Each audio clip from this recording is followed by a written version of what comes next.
Hello, everybody. So today we get to talk about, gosh, I think I just said that the kidneys are one of my very favorite systems ever. And I know it's true. I know that every system I talk about, I'm like, but this is the best one. And the reproductive system, who cannot say this is their favorite system? It really is quite fascinating.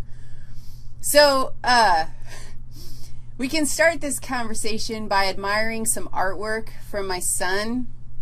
This was done, he's now 10, and this was done 5 years ago when he was a little 5-year-old kindergarten slime. And I was prepping for a lecture one night in the living room, and he was supposed to be asleep.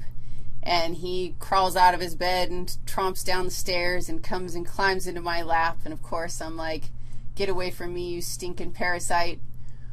But he gets all cute and cuddly and, oh, all right, parasites sometimes sitting in your lap, that's okay. And he looks at the picture of what I'm, prepping for my anatomy or my physio class the next morning, and he sees this. Oh, and his eyes get really big. And my friends and their children all know that reproduction, the reproductive system, all things body.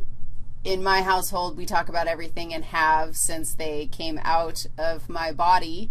And often, the number of times that I've had to call up their friends' parents and be like, yeah, my kids were teaching your kids about sperm and eggs today.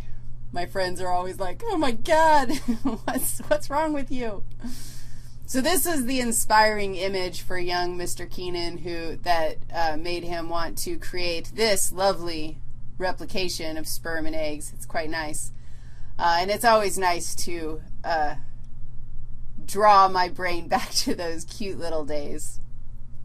He was a rather avid artist and actually drew pictures of cadavers that he gave to his kindergarten teacher. That caused a couple of conversations as well.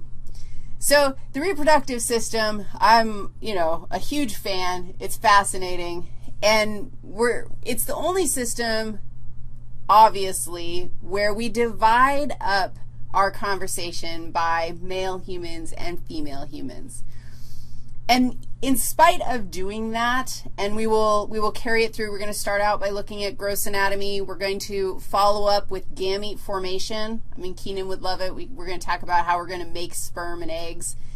And then we're going to talk about how, the anatomy required to combine sperm and eggs, because really the reproductive system, that's kind of the whole point.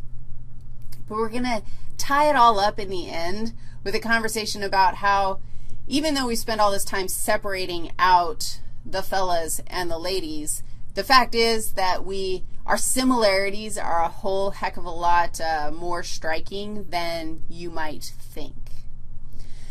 So then I had to flip a coin, do the fellas go first or do the ladies go first? And that was a tough choice. And then I had to try and think of a good transition to get us into talking about the fellas first.